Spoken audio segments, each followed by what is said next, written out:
दोस्तों आइए जानते हैं क्रिसमस के बारे में कुछ रोचक तथ्य। जिंगल बेल्स मूल रूप से एक धन्यवाद गीत माना जाता है। क्रिसमस एक वार्षिक ईसाई छुट्टी है जो यीशु मसीह के जन्म का जश्न मनाती है। दिसंबर के 25वें दिन को उनकी मृत्यु के वर्षों बाद रोमन कैथोलिक चर्च द्वारा उनके जन्मदिन को चिन्हित करने के लिए चुना गया था और ये ईसाई छुट्टी दुनिया भर के ईसाइयों द्वारा मनाया जाता है। क्रिसमस के पेड़ों की उत्पत्ति या उपयोग प्राचीन मिस्र और रोमनों के लिए वापस जाता है। वह देवदार और देवदार के पेड़, पुष्पांजलि और माला जैसे सदाबहार पेड़ों का उपयोग करते थे और आधुनिक क्रिसमस पेड़ों का उपयोग जर्मनी में 16वीं शताब्दी में शुरू हुआ। आज हम उन आकर्षक सजावटों के बजाय जो उन्हें देखते हैं उन्हें फलों और नटों से सजाया गया था। क्रिसमस शब्द का उपयोग 16वीं शताब्दी में हुआ। क्रिसमस शब्द में एक्स प्राचीन ग्रीक भाषा से आया है।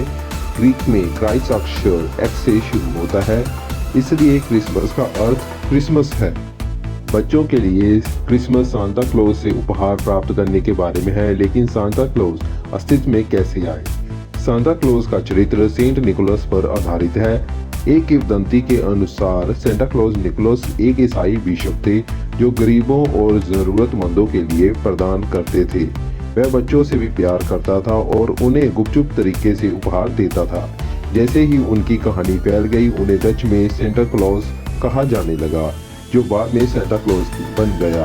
हम शर्त लगाते हैं आप इस तथ्य को भी नहीं जानते होंगे। सांता क्लॉज ने शुरू में ऐसे कपड़े पहने थे जो हरे, बैंगनी या नीले रंग के थे। कई सालों तक उत्तरी ध्रुव पर जॉली बूढ़े व्यक्ति के लिए ये सामान्य विषय था। हालांकि कोका कोला ने उन्हें उन रंगों में तैयार करने का फैसला किया जो कि उनके ब्रांड से मेल खाते हैं, और जो अटक गए हैं तो यही कारण है कि वह हमेशा लाल कपड़ों में ही रहते हैं। आप और आपके बच्चे शायद रूडोल्फ को जानते हैं, वाले बारहसिंगे जो क्रिसमस की शाम को सांता क्लॉज की स्लेज खींचते हैं। लेकिन क्या आप अन्य बारहसिंगों को जानते हैं? रूडोल्फ के लिए अकेले सांता के स्लेज को खींचना असंभव होगा। आपको नहीं लगता?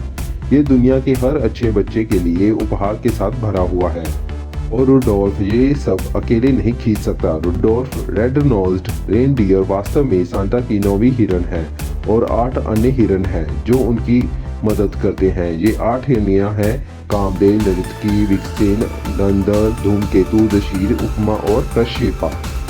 जब यीशु का जन्म हुआ तो आकाश में एक चमकता हुआ तारा चमक उठा। 3 राजाओं ने इस तारे का अनुसरण किया और यीशु के जन्म स्थान की लंबी यात्रा की। वह उनके साथ सोने, लोबान, सुगंधित और इत्र में इस्तेमाल होने वाले सुगंधित राल और तेलों के उपहारों से बोर हो गए।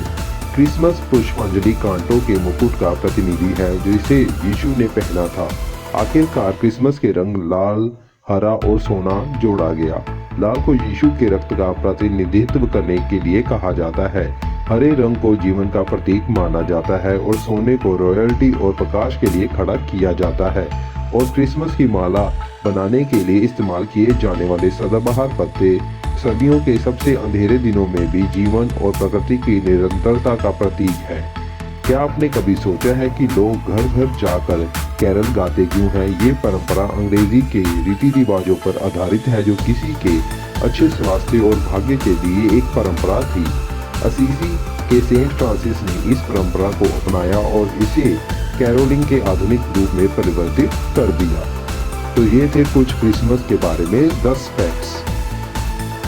ऐसे ही और नए फैक्ट्स जानने के लिए वीडियो को लाइक, शेयर करें और चैनल को सब्सक्राइब करें। बेल आइकन को दबाना मत भूलिएगा।